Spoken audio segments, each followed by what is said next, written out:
Two former champions claw their way to the top of the summit once again from opposite ends of the mountain. And overnight, it appears our assumptions about the world of Street Fighter might not be as concrete as we once assumed. What am I talking about? Let me explain. I'm, of course, talking about the Capcom Pro Tour. That's what I do here on this channel. You know what's up when you see one of these videos. We are now in, halfway through the offline qualifiers through the season. We've had 3 qualifiers before this event I'm going to talk about here. Of course, we had EVO 2024 with Punk qualifying with his Cammy.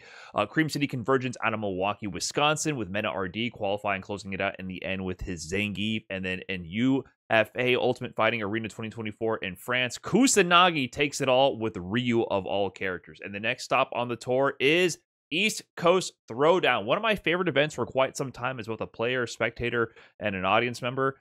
If you haven't been to many USA events, I would say the best events to go to would be events like Combo Breaker, CEO, and ECT is on that list for me as well. Always a great time as a competitor and a member attending, but also I just love their aesthetic. You can see here, this is from ECT 2022, not a CPT event at this time. iDom here taking the trophy next to Shine and Mags over here, and you can see their trophies. It's actually a gold record, like a certified record you would have for your record going gold, because ECT has this metal aesthetic, and they've partnered in the past with Roadrunner Records, an actual metal music label. I don't know if it's still partnered with them or not, but they still have the aesthetics for the trophy. So it's always been kind of a dream of mine to be able to claim one of these trophies, but it's getting harder and harder as the competition keeps picking up. But also, they don't just do great production with their awards and the tournaments themselves. They also have amazing adverts. So here's a classic one from previous ECTs. Sup, scrub? Me? Talking to me, Yipes? You want to talk some shit? Oh, okay. Call me. Start some shit, scrub. We got to start some? Scrub? You want to talk shit about me, homie? What game you play?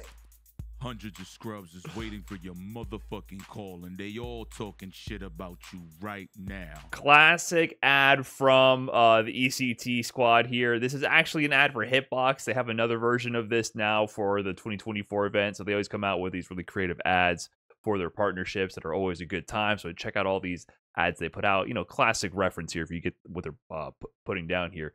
But on to the tournament itself. This is a CPT premiere, so of course we're attracting all of the best local talent in NA. But on top of that, fortunately, we do have some international attendees heading out to this event. You know, I just had my big rant on the channel about how the CPT format doesn't really incentivize international travel as much these days due to the fact that it's an auto qualifier without a point system and also economic factors influencing that as well. But we do have big hitters coming out to this event.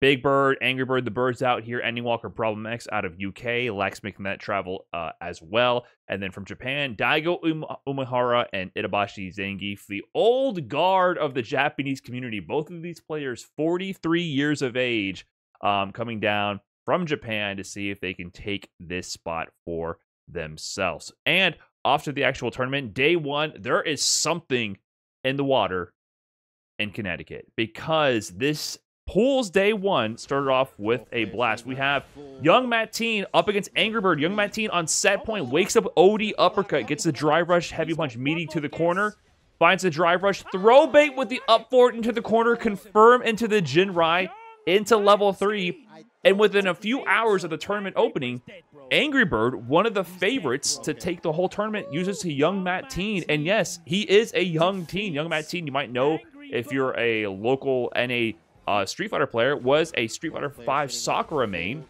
I think he's only 16 years old, if I remember correctly, and already has a huge win, taking down the EVO 2023 champion and one of the favorites to take the whole tournament. What a beautiful sequence. I love this drive rush jab to up forward as a throw bait. Definitely a guaranteed punish on any throw tech in that situation, and also does the jump light kick in case he was to walk forward to get a possible cross up if he was going to walk out of the corner. Amazing offensive pressure from Young Mateen, showing no fear against Angry Bird, and Angry Bird drops down to the loser's bracket early. But it doesn't stop there, because the next match, literally the next match on stream, we have Ending Walker, EVO 2024 third place finisher, and one of the strongest, most consistent players in the world since his debut in 2022 in Street Fighter V, up against a local player, iReflex, who, apologies, I had never heard of prior to this moment. Normally, I have my ear to the street. I must have missed this beat right here. iReflex on set point 1-1, final round for iReflex against Endingwalker. Finds himself in the corner. Endingwalker on the Oki situation is charging the meaty flicker. Parries it out to reduce the or increase the pushback to escape the situation. Looking for the right moment. Defending the corner.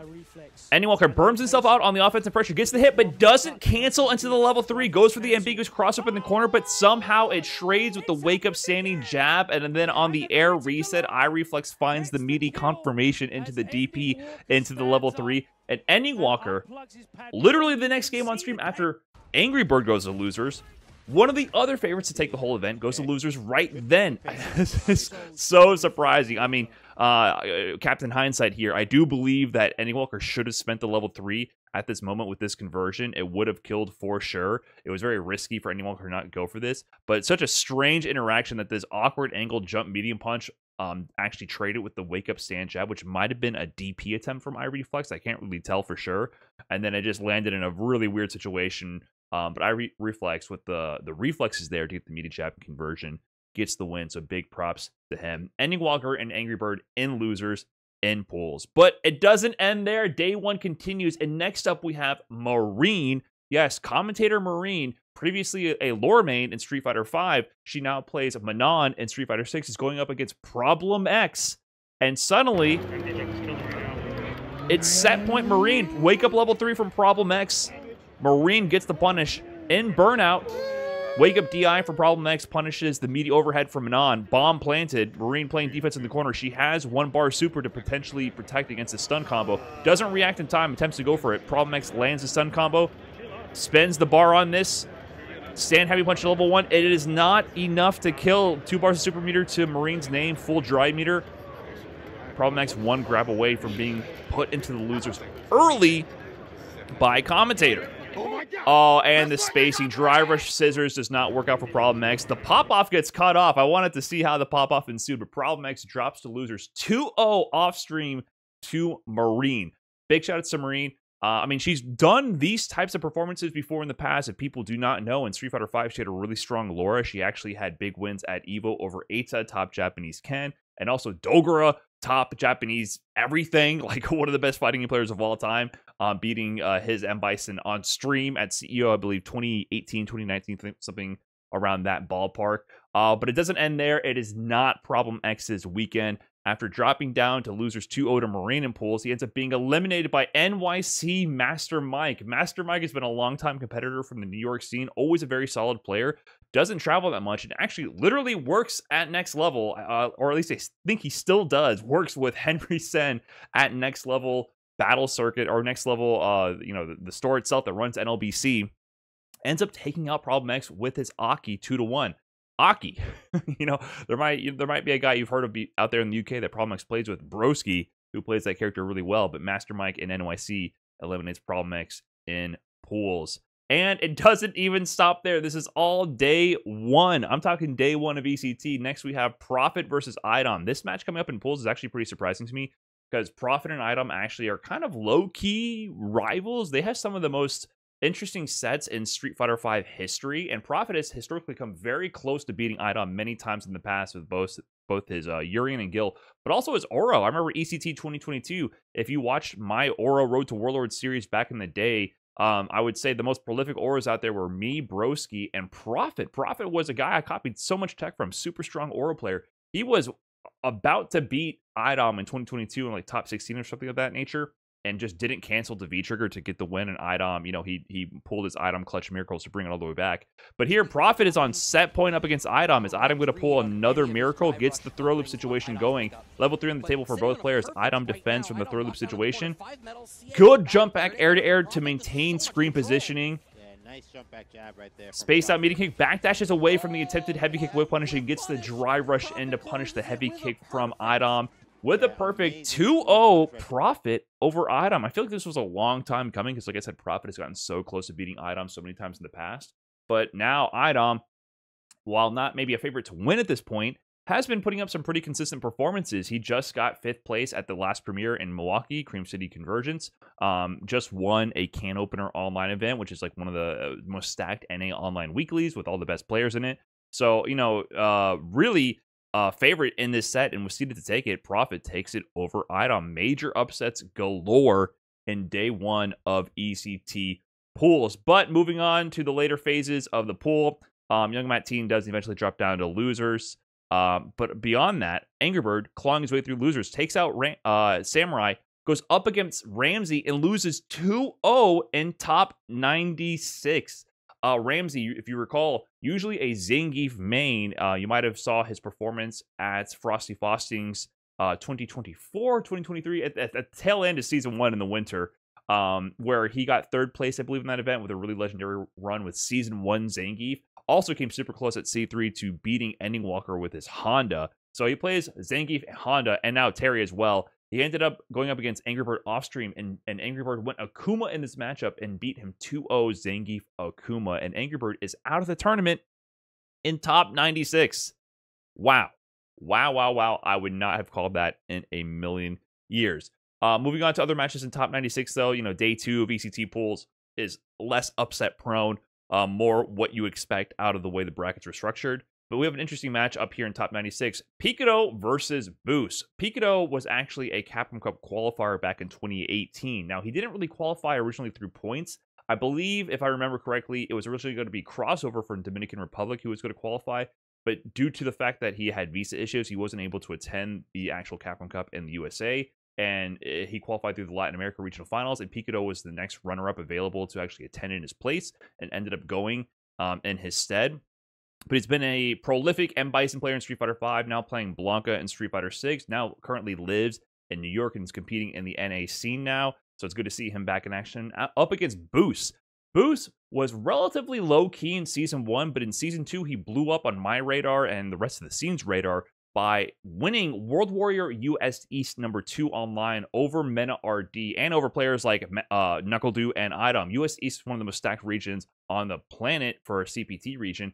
And he won that event, got second in the 3rd one, and won the 4th one as well. He is now right behind NuckleDo in terms of points for that region. So he has a real good chance of qualifying for Capcom Cup by being the #1 point leader, because Punk and Mena RD are out of that region because they won Evo and Cream City Convergence, are pulled out of that. So Boost is almost next in line. If he can knock out NuckleDo early and prevent NuckleDo from taking him over in points, he might just auto-qualify.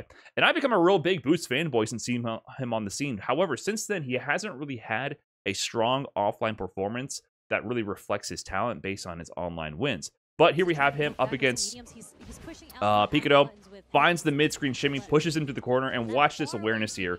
Gets one throw, and then delay, crouch, fierce, cancel to the Jinrai.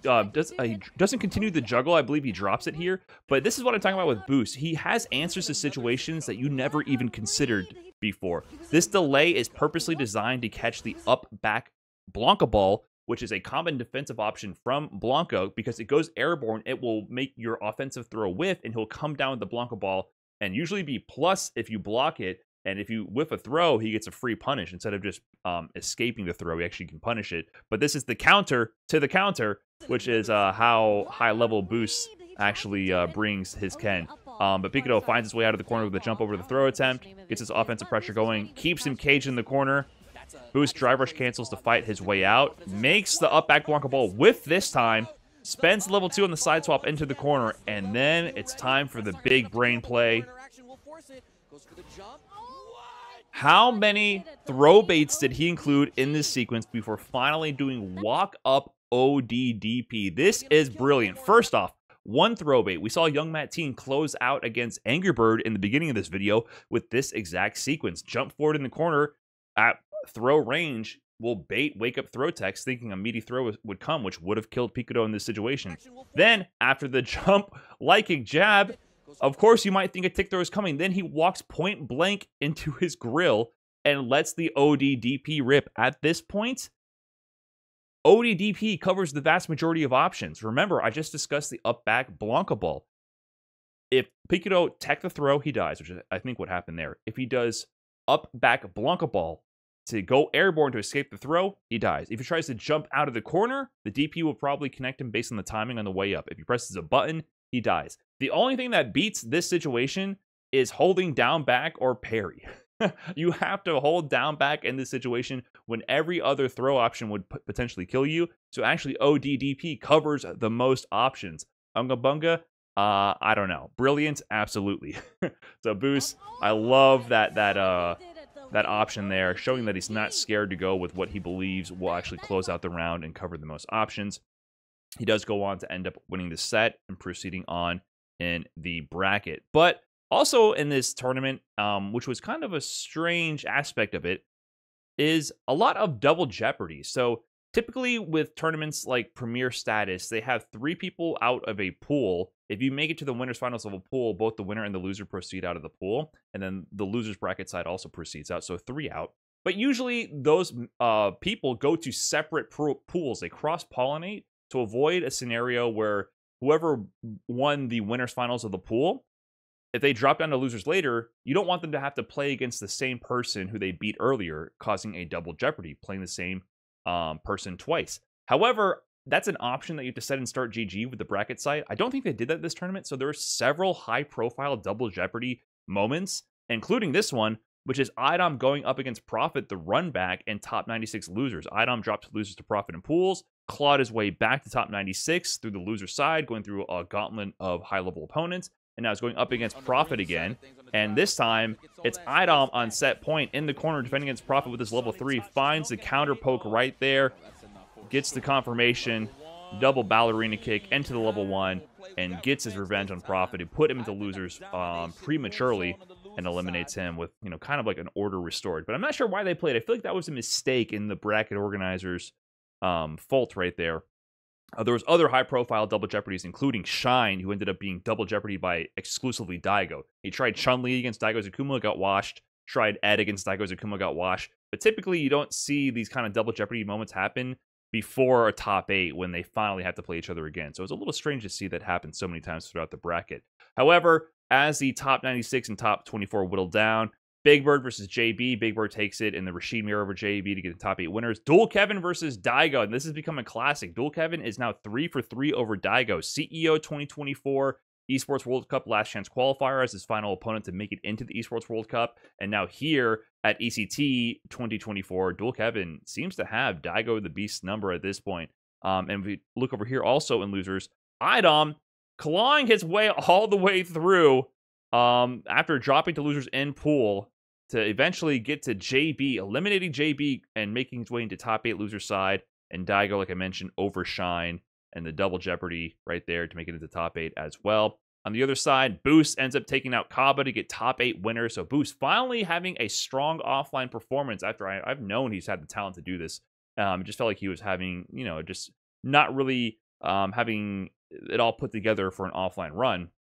He's finally in a position to show the world that, yeah, he can definitely play. Itabashi Zangief in top 8 winners for himself over Lex, and then dropping down to losers. Ending Walker actually ends up being eliminated after also trying to crawl through losers like iDom was doing by Kami, you know, a long member of the US East scene. Also in like the top 8 World Warrior leaderboard for US East. Kami with his Luke ends up eliminating Ending Walker with his Ed before falling to Kaba, who makes it into losers. And then Nephew, who dropped into losers by Kaba's Guile earlier in top 96, runs it through losers and ends up taking out Lex, you know, Lex from the UK, 3rd place EVO Japan, also an Esports World Cup competitor.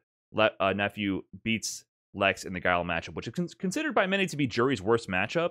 But Nephew, after losing to Kaba, said, no, I'm done losing to Guile. He makes his way to another Premier top 8. And here we have the final bracket. Big Bird, Dual Kevin, Rashid Mir, Boost versus Itabashi Zangief, iDom and Daigo and losers, classic matchup. And Kaba versus Nephew, another run back, another potential double jeopardy in top 8.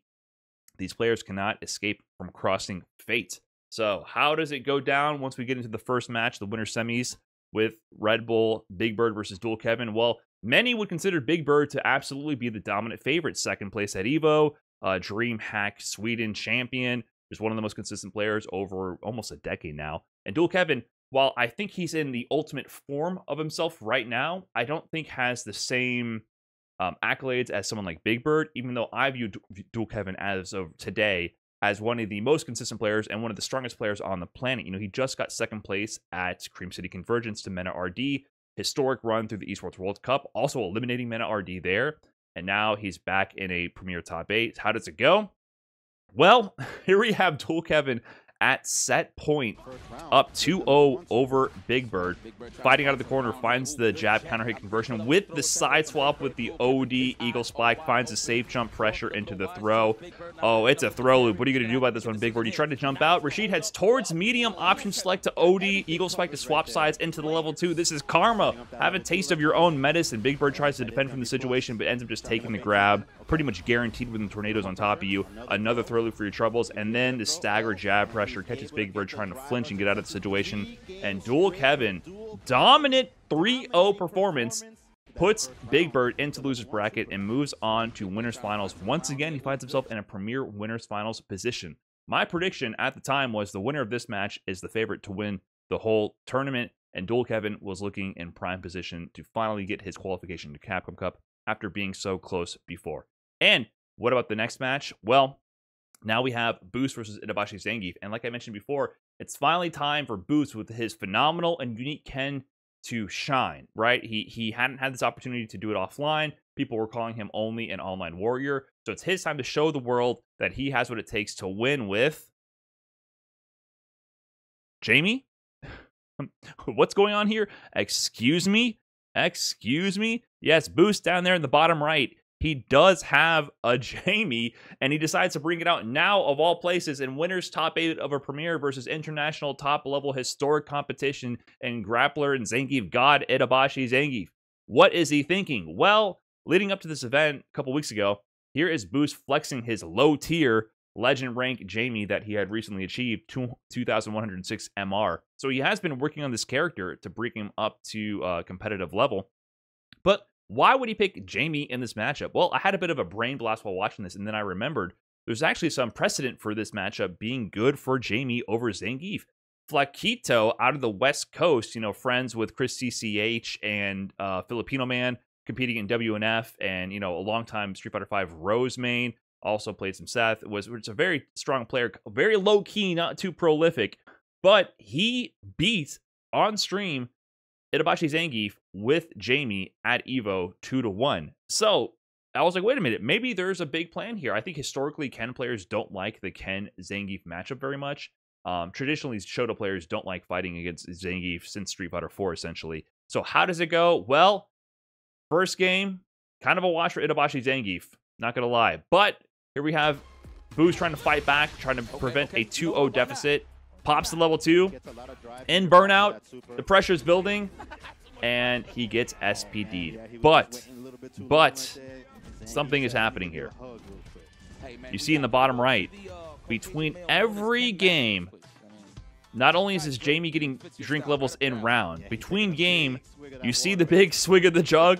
Boost's drink level IRL is increasing every single game. So at this point, he starts with drink level 0 and the set starts. Now he's up to drink level 1 during this game. And after this, after Itabashi goes up 2-0, he finally hits drink level 3, where things start to fire up. Itabashi Zangief up 2-0. Can he fight his way back, Boost here, and prevent being put into loser's bracket? Can he show what the Jamie's about? Finds the buffer into the palm, into the level 3. Without a drop, without disaster, this should be the end of the round, end of the game. And yes, he actually gets a game on the board with the Jamie. And of course, bottom right of the screen here, grabs his giant jug of water, takes a swig. It's time for drink level 4. He's leveled all the way up. It's time.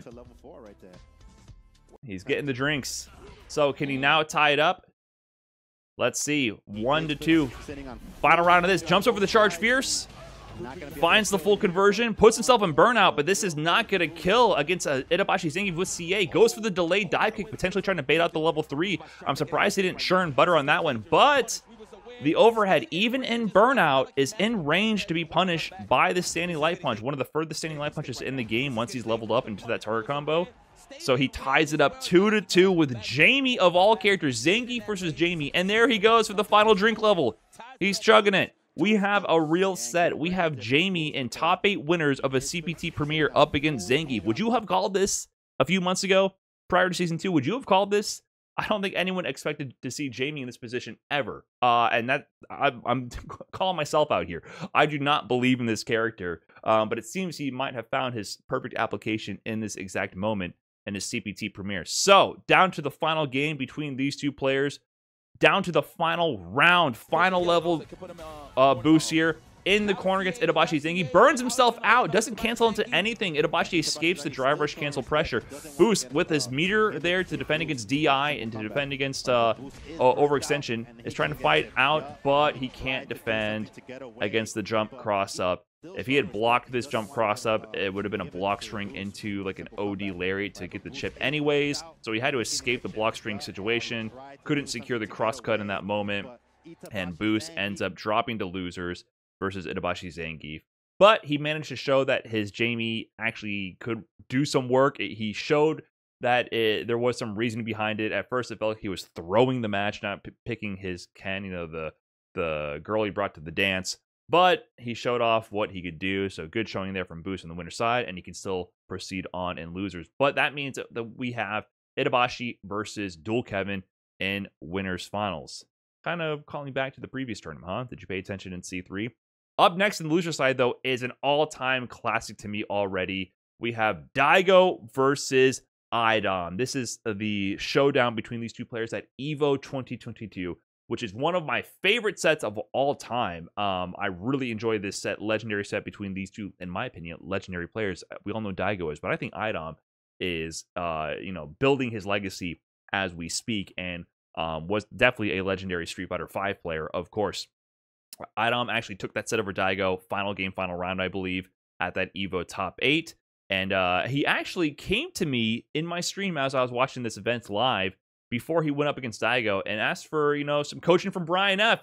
Coach Brian F here, you saw me at the Sage Jam Slam. Maybe I know a thing or two about what I'm talking about. He says, at Brian F, iDom says, how do I beat Daigo? And I told him, listen, iDom, he's old. All you have to do is random DI. And iDom says, bet. Round start of the set. DI! 99-second DI against Daigo the Beast Umehara. No respect given. He said, listen, Coach Brian F said random DI. I am going to random DI. And you know what? It ends up working out. iDom, with the offensive and kind of disrespectful gameplay, ends up taking the first game over Daigo the Beast. But how does the second game go? Does he expect Daigo to react? Does he slow it down? How does he open in the second game? 99-second DI again. No respect shown to the Beast. He's just letting it go all high octane. This set was two people swinging to the max. And iDom actually ends up closing out this game as well and goes up 2-0 over Daigo. But then Daigo said, you know what? I understand what's going on here. And some Twitter users summarized this nicely. Daigo was playing like a hood. I don't know. For some reason, I'm unable to read the rest of it. But here's the montage of the style that Daigo adopted. 1 demon flip, 2 demon flip, 3 demon flip. You interrupted that one. Good for you. You think I'm deterred? Of course not. 4 demon flip. He ended up just going ham. Dive kick to negative frames to immediate ODDP. Button reset into immediate demon flip. iDom is struggling to understand if he should regular anti-air, air-to-air. Daigo letting it rip with the wake of DPs. And it starts to work. He was down 0-2 in this set. And slowly he starts clawing his way back. Well, I shouldn't say slowly. Quickly. With some high-octane, disrespectful gameplay. He ends up bringing it all the way back to a final game situation. He was not deterred. Waking up with level 3s in all these situations. Even with the level 3s landing. He just would not slow down. He did not care. He said, you're going to disrespect me. I've been doing this for longer than you've been alive. Time for me to disrespect you, champ. And that brings us to a final game, final round situation between these two players. iDom, this time, he was getting hit a lot by drive rush, delayed overhead. This time, he finally actually checks that opening gambit from Daigo. And then he baits the Ume Shoryu. With it all on the line, with Manon at 4 medals, he still goes for the Shoryuken. He's still gambling until the very end. iDom's like, okay, I see that you're feeling some type of way, Daigo. And this time, iDom actually baits it out, has a stronger life lead here, and is now trying to slow it down and play solid and controlled versus the ham gameplay we saw earlier. Walks under the demon flip, which is the appropriate answer when they do that option because you can't really predict what they're going to come down with. And gets the jab check, confirms all the way into the level 3. And iDom eliminates Daigo Umehara, the Beast, at 7th place. to continue on this really crazy losers run that he's been building up this whole time after dropping to losers in pools. So as the losers bracket proceeds, Boost actually ends up being eliminated by iDom, so that's a big win for iDom. Those are two competitors in the US East, and iDom definitely has to beat him if he wants to qualify out of US East in that region, or just do it now if he wants to win this tournament to qualify for Capcom Cup. Kaba versus Nephew comes up. Nephew gets his revenge, double jeopardy. Kaba put him into losers, where he then had to eliminate Lex, the Guile player, and the other high-level Guile player, Kaba, Nephew had to eliminate as well. So jury's worst matchup, Guile, Nephew eliminated all of them in this run. So a really strong showing from Nephew, but unfortunately he falls to Big Bird, who is just too strong, 3-1 in the Rashid jury matchup, which sets up our top four: Dual Kevin, Itabashi Zangief in winners finals, and iDom, Big Bird in the losers semis. And remember, Dual Kevin, like I mentioned before or hinted at, has been dealing with some Zangief in this season. Look back at the Esports World Cup LCQ. He drops down to losers and goes on a historic run, in my opinion, taking out Shudo, one of the best, if not the best, Akuma in Japan. Momochi, no introduction needed. And then Kobayan fresh off his Topanga League victory with Zangief. Many people consider him to be the best Gief in Japan right now. He dominated the world with the Season 2 buffs. He beats Season 2 Zangief right here before going into top 8 to beat Tiger and Daigo to qualify for the Esports World Cup. Meanwhile, also after that, at Cream City, the next premiere, he gets to grand finals up against Mena RD here. He was put into losers by Mena RD with Zangief, ends up resetting the bracket before ultimately falling to the Gief.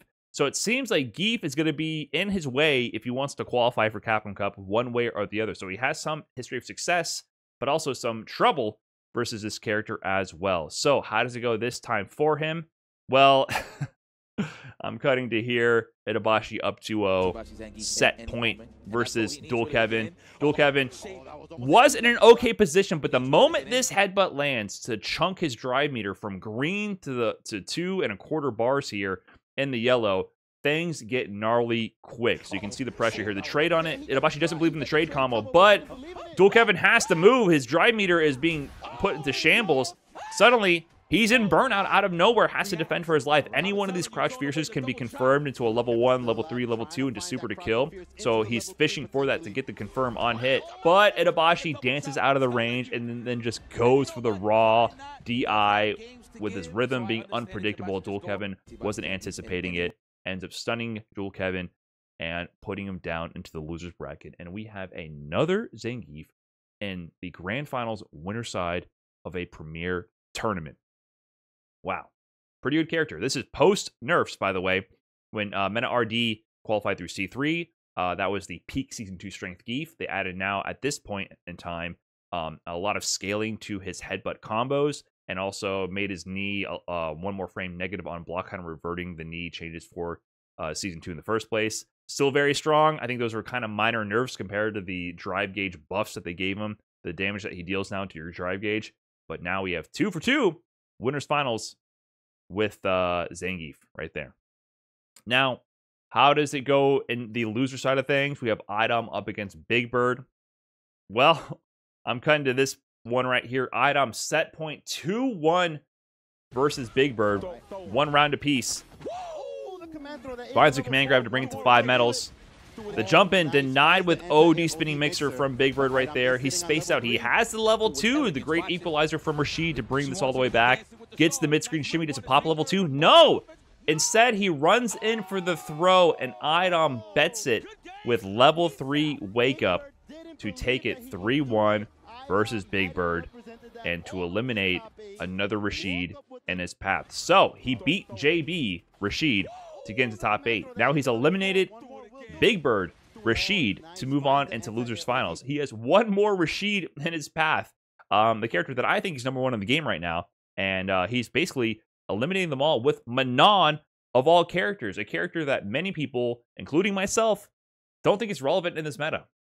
Now, of course, I think every character in this game is strong enough to win sets. It's more about being able to consecutively do that over and over to put together a winning tournament run.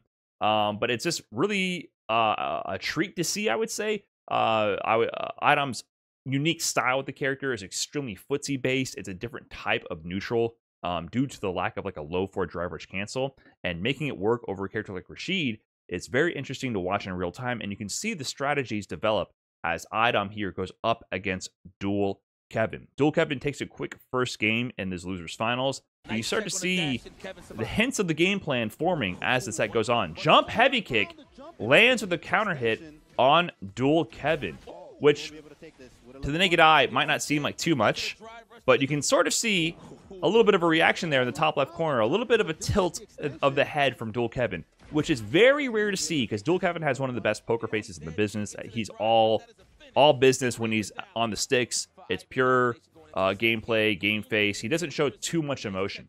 On top of that, he has some of the best anti-airs on the planet. One of the most consistent anti-airs with Rashid, even back in Street Fighter V, out of any player on the planet. Probably the best anti-error with Rashid of all time, if you were to ask me, right? So him landing that jump in with Manon, iDom did, it's something to note. It's something to note. So as the set goes on, iDom actually ties it up 1-1 after that game there. And here we have Dual Kevin fighting his way back in this round, but drops the combo, does Manon to punish him. Mutually assured burnout. And then, how does this round drop or round end after the drop combo? Another jump heavy kick from Manon. Another counter hit. And you can see in the top left of your screen, Dual Kevin kind of laughs, nods his head, and looks to the side like, huh, really? This heavy kick is really stuffing my anti-air. It's really messing me up right now. Manon's jump heavy kick is an extremely low-hitting heavy kick. Has a great hitbox. It is difficult to anti-air. You have to anti-air it much earlier than you would other sorts of jump-ins at those angles. And it's giving his heavy spinning mixer a really hard time anti-airing. The spinning mixer from Rashid, the non-OD version, is not the most air-invincible anti-air special move in the game. It's not like a regular DP. It does have a great hitbox. It hits both sides, so it's a really strong anti-air. But it might have a weakness here that iDom is starting to exploit. And I think that's starting to tilt Dual Kevin, which is really rare to see.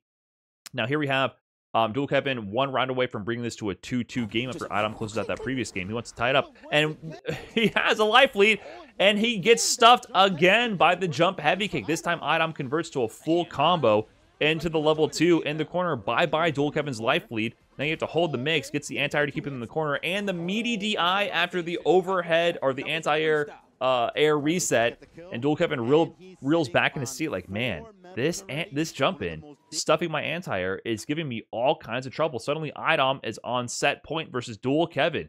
Here Dual Kevin is trying to save his tournament life here. Pops level 2 while iDom is low in dry meter to try to equalize things. He kicks the tornado at him, ends up actually hitting iDom. iDom trying to backdash away from this tornado. Does it one too many times, gets clipped, gets put into burnout for his troubles anyways. Conversion all the way to the corner for Dual Kevin. Finds a staggered jab on iDom's defense there. He needs a good sequence here, and he can actually tie this up. iDom finds a clutch jump in, and after the jump is blocked, he has to guess. iDom has 4 medals to his name. So once this jump in, it makes contact right here. It could be immediate command grab, or it can be the crouching line kick low to prevent you from backdashing or jumping away.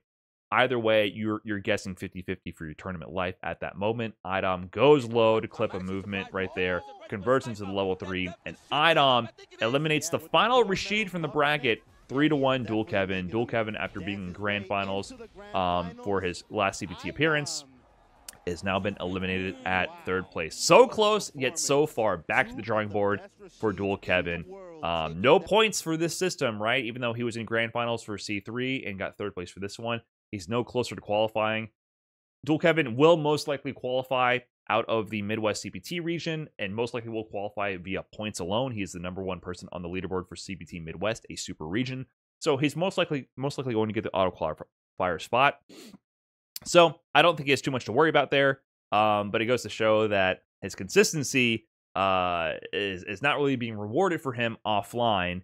And so I know he's feeling frustrated from getting so close once again and falling short. But on the other hand, we have an interesting matchup in grand finals of ECT. iDom versus Itabashi Zangief. In the grand finals of a CPT Premier Season 2 of Street Fighter 6, we have a Manon player versus a Zangief player. And not just any Manon and any Zangief players. 2 champions trying to find their way back to the top, to the summit. Because you see iDom, if you're not familiar with his history, if you only know him for Street Fighter 6, you might not be aware that this guy is godlike, right? I mean, just take a look back at his run this tournament. After dropping down to losers, 0-2 to Profit, he takes out Dr. African, Danslip, Golden Sen, Profit in the run back, Onset, Tino, JB, Daigo, Boost, Big Bird, and Dual Kevin, all in a historic run to get to Grand Finals once again and try to punch his ticket into Capcom Cup. A tournament which he has in the past won. This is the 2019 Capcom Cup champion, and an event that nobody expected him to win. Prior to Capcom Cup 2019, he didn't really travel that much. When he did, he always did extremely well, cracking top 8 and taking out many top players. But he was kind of known as the Stoop Kid, a meme which I started, by the way, because he wouldn't leave his home in New York and travel. When he finally did, he ends up taking the whole thing over Punk, his longtime gatekeeper and rival who consistently beat him in so many chances for him to qualify in the past years, and ends up taking the whole thing. And from that point forward, he is arguably the greatest Street Fighter V player at that point. In fact, you could argue that COVID is the biggest deterrent in iDom's legacy right here, because after Capcom Cup 2019, COVID, interrupts the entire world, and the scene goes online, and iDom is not able to show his strength versus international competition up until EVO 2022, where he was one round away from securing his EVO championship, one round away against Kawano from Japan with his Colleen, where he almost ran it all the way back through losers in another historic losers run, dropping down to losers in top 64, I believe, or top 128 versus Ryan Hart, and taking out killer after killer after killer to get into this position. One round away from, I think, cementing himself as the GOAT of Street Fighter V. No one in Street Fighter V has an EVO and a Capcom Cup victory. But you can see his dominance in this time since that Capcom Cup 2019. This is only the Tier 1 events filtered here. Second at Red Bull Kumite London. Third at Vegas. First Combo Breaker 2022. First CEO 2022. Second at EVO 2022. And finishing the game out of Street Fighter V Capcom Cup at third place. So legendary run, and definitely hurt by the fact that COVID interrupted the world, so he couldn't show off his dominance in big international tournaments during this era. But come to Street Fighter 6, a new era, a new game. How do his results stack up? Well, for someone of this caliber, who was arguably the best player in Street Fighter V at this time, really not the same. I mean, he ends up getting 5th place at CEO 2023, a really strong showing in the first major with Manon. But as time goes on, the meta starts to be figured out more and more. Manon's strengths and weaknesses become a lot more apparent relative to other characters in the game. She's not really playing the same meta as the rest of the cast. While she's not unable to win games, like I mentioned before, she's not really the best character to consistently form a winning tournament run. Come Season 2, she received a few okay buffs, but I feel like mostly not that relevant in the meta still. But CEO 2024, this time in Esports World Cup qualifier, nearly qualifies for Esports World Cup. If he had beaten Nephew, which he lost 3-2 using his JP as well, he would have qualified for Esports World Cup. 49th or 64th at EVO, not that great, but 5th place at Cream City Convergence, the previous premiere, shows that he's around. He's still doing well. These are solid results for a competitive player, but once again, for someone of iDom's previous caliber in Street Fighter V, doesn't really quite stack up. And over this time, I believe the general audience started to chip away at his legacy. Those not informed well enough would also attribute his wins in Street Fighter V to being carried by Laura, which doesn't make any sense because he put that character on the map. No one, the second place Laura is not even in the conversation. I couldn't even tell you who that is. He's the only person on the planet who got these kind of results with Laura. Also using a poison as well. He closed out Capcom Cup 2019 with poison. So that's not a really strong argument to say that he was carried by Laura in Street Fighter V. However, in Street Fighter 6, he would often voice his critiques of the game. While I think he was very eloquent and has been very eloquent and fair in his criticisms of the game, it tends to create this environment where, due to his lack of relative success compared to his previous results, people do not like the optics. It's bad optics, right? If you critique a game while you're not winning, it comes off as extremely bitter and toxic and salty. And it's kind of become a bit of a reputation for him, that he is someone who is bitter at the way the game is and unable to adapt. While I would almost argue that he is in some ways unwilling to adapt to the game because he wants to win with Manon. Manon is not exactly the character I would say you should pick to win. If you wanted to win, I would say you pick one of the other much more viable characters who fit the meta a bit better. But through sheer spite, through all of the, I mean, he has an exclamation point game sucks counter on his stream. He just says game sucks randomly whenever it gets perfect parried. He definitely has critiques of the game mechanics like perfect parry and drive rush. Even though he uses those effectively, he understands what the game requires you to do and uses the mechanics to his own advantage as well. Even when he wins with those mechanics, he says game sucks. So he has some gripes with the game design, and it ended up being pretty much spite motivating him to grind through his gripes with the game design in order to achieve success. And here he is in a position now to return to Capcom Cup after failing to qualify in the previous years to become another member of the multi-year Capcom Cup qualifiers, because 2019 is the only year he actually was able to attend due to the fact that COVID messed up his potential historic legacy at the tail end of Street Fighter V. On the other hand here, we have Itabashi Zangief, 43 years of age, an old champion in his own right, because this man is the 2004 Virtua Fighter 4 champion. 2004, 20 years ago. Some of you watching this video right now were not even alive when this man won an Evo, his first Evo, because he won a second one in 2007, Virtua Fighter 5. Did you guys even know Itabashi played Virtua Fighter? That is like a known thing, but I feel like, you know, some of this history gets lost with time. He was considered the all-time best at Virtua Fighter, or arguably considered the all-time best at Virtua Fighter, multiple time Evo champion.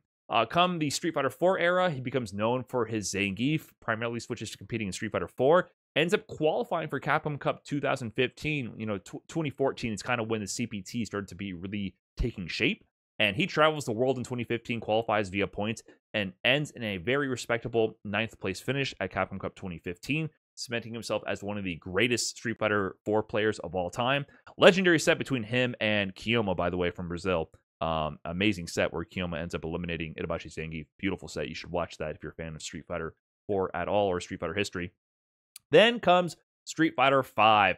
Street Fighter 5 in 2016 Season 1. Zangief, not considered that good. But Season 2, Zangief is a terror. That's when players like Snake Eyes won CEO, and Itabashi Zangief was traveling the world dominating as well. He ends up actually getting a 5th place finish at Capcom Cup, I believe, where he is eliminated by fellow Japanese countryman Nemo. This is where the birth of the legend of Nemo hating Itabashi, but not just hating Itabashi, but hating Zangief and grapplers in general is born. Nemo eliminates Itabashi and proudly stands up and tells him to shake his hand in that moment. This is where the legendary meme is born on the big Capcom Cup stage, and where their rivalry has blossomed from this moment. But that's not the end of Itabashi competing in Street Fighter V, because come next year, he has an even bigger and badder character to rock in Abigail, and ends up getting to grand finals of Capcom Cup 2018, trying to secure his own title the year before iDom won his, but ends up falling short, getting 2nd place to Gachikun, also from Japan, who ends up winning Capcom Cup 2018 with Rashid after a whole bracket reset, very close tournament match. But since then, Itabashi has not been back to Capcom Cup. You see, in 2019, after Abigail was significantly nerfed, he used a mix of Zangief, Abigail, and a little bit of G here and there in order to qualify for Capcom Cup. You see here, he came so close in the point system, 830 points. He traveled the world, attending premiere after premiere after ranking event after ranking event all over the planet in an attempt to secure enough points for Capcom Cup, but fell short. In my latest rant video about the CPT, saying it's a pay-to-win tournament, when it was a point system, I think they forget the fact that some players do go to every tournament and still fail to qualify. Money is a huge barrier to entry, absolutely, but I think Itabashi's case proves that you can pay to go to every tournament across the planet, but if you can't perform and place high enough, you're going to be outplaced by the competition and not make it into the Capcom Cup. And since then, he has not been able to return to a Capcom Cup, and since then, so, you know, after COVID happened, he did not qualify in 2022, 2023 for Street Fighter 6. He was unable to qualify as well. But now we are in Season 2 of Street Fighter 6, and Zangief is back on the map with significant buffs and significant tournament results already. and he's ready to claim his own. And we have a grand finals between two grapplers in Street Fighter 6, Manon and Zangief, iDom versus Itabashi. And we're off to the races.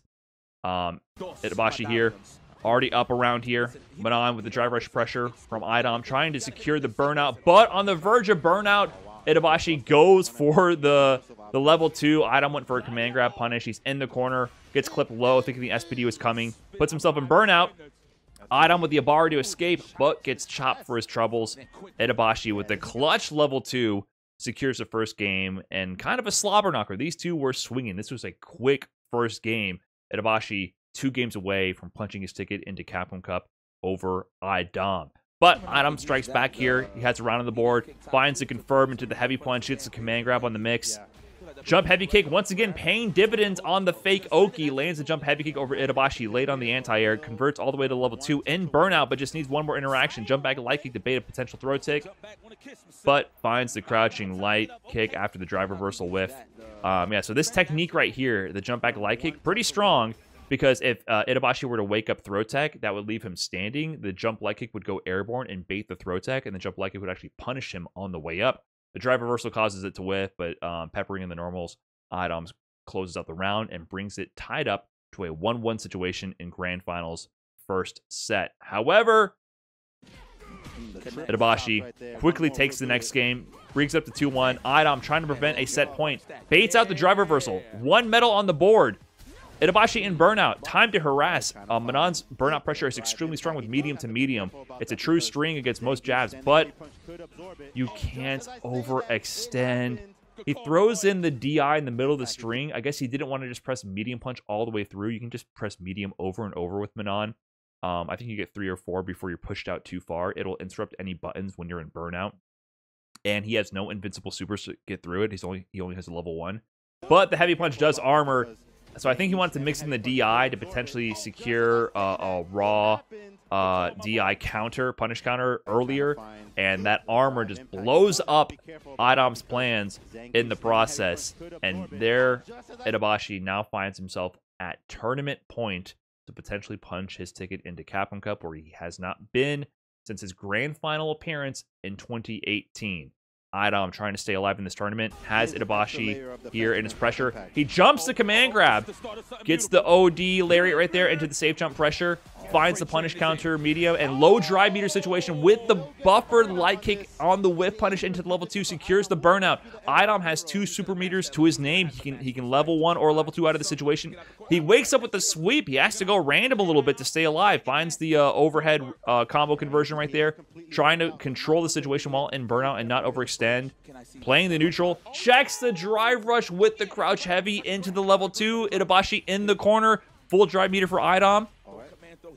Plus frames, he finds a stagger pressure, but he goes for the heavy kick after the knee, and he finds himself too close to Zangief after this whiff heavy kick, or this blocked heavy kick after the knee. He was scared of the potential for a SPD at this range because he was in negative frames. Itabashi goes for the stand light kick to check him, drive rush cancel, combo conversion, and Itabashi Zangief, for the first time in 6 years, finds himself going to Capcom Cup. And what does the champion have to say about this? I won the great tournament. This is my first time in Street Fighter 6. I did it. Thank you. My first tournament win in Street Fighter 6. I did it. Thank you. Itabashi Zangief, while he may be up there in years, he has never failed to travel to a tournament with a smile on his face. This guy I've seen grind more than any other player on the planet. Every international event I went to with international players present, Itabashi Zangief was there, always on the setup, playing anybody who was willing to walk up and sit down and play him at all matter of hours, morning, afternoon, night. This guy loves to play for the love of the game. He's always laughing, always smiling, and is always positive in his experiences, win or lose. And he has now been able to find his way through his positivity with his character, now in a prime position to play with his recent buffs in Capcom Cup. And here Daigo commemorates it. A couple 43-year-olds with boundless potential. Congrats to Itazan, 1981's Shining Star. 2 Unks right here. Daigo and his Unk era, also 43 years old with Itazan. Mission accomplished. You know, the only 2 Japanese representatives traveling out to this tournament. The goal was for one of them to take it home. And this time, it was Itazan. And, you know, I think while Daigo is celebrating, I think the world is celebrating Itazan's qualification, especially everyone in Japan. Except for one key person. Nemo. Looking shell-shocked, aghast. 13,000 people tuning in to see his live reaction to his arch nemesis Itazan, with his even bigger arch nemesis Zangief qualifying again for Capcom Cup, where now 50% of the qualifiers are Zangief. Mena and Itazan both using Zangief. 2 out of the 4 qualifications have been taken by Zangief mains. This man is looking aghast. He is distraught, and the world tuned in to see his reaction to this disaster. And beyond that, the rest of the world wanted to commemorate Itazan's amazing run. Here's Hungry Clicker with the Zangief artwork. But Hungry Clicker, more importantly, commemorates Nemo's disappointment. And that's all I have for this recap. Please let me know what you thought about Itazan's run, about iDom's run in this whole ECT tournament. If you enjoyed the video, let me know down in the comments below, and I will catch you in the next one. Peace.